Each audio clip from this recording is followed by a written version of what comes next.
Hi guys, so today I want to talk to you about how we can make our Chaturanga transitions a little bit stronger, like they have a little bit more juice to them. We tend to do quite a lot of vinyasas in a vinyasa practice. Teachers often throw them in, and we want to make them count. We want to make them feel strong, and we want to be really focused on what we're doing with our body rather than just moving on autopilot. So I'm going to teach you 3 ways for us to make them a little bit stronger. So let's say you've just been through a flow and we're about to step back to plank from wherever we've been. So we might have been in like a high lunge and now we want to step back. So can you keep your hands flat on the mat and really press, creating this rounding of the upper back to create a little bit more space to step back? What tends to happen here is that people lift this hand in order just to create space to step back. What I want you to think about doing is if you keep that hand flat, really press, and then lift the foot off the mat, then that's going to help you create a little bit more strength. If you are not quite there yet, you don't have the space in your hip, you're like here, and you're like, I can't bring my foot back, which a lot of you will feel like, then think about spidering the fingers, keep the fingers really connected, press down, and see if that just gives you that little bit more space to step back.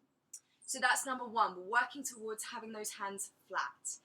Number 2, can you step back without scraping your foot? So what I tend to see here is this scraping of the foot. So when people step back, it's like a lazy step back.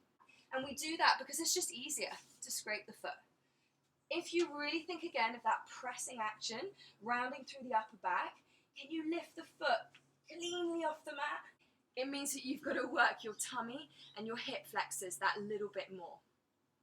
Number 3, can you keep your shoulders over your wrists? So a classic one I see, and I'm not saying it's wrong, I'm just saying can we take out that movement and can we actually fine tune this so it becomes stronger? So what I see a lot is that people are here and then they come back almost like to a down dog, then they come forwards and they move through their Chaturanga. So instead of doing that big like sweep back into down dog, it's actually a lot harder if you keep your shoulders over your wrists.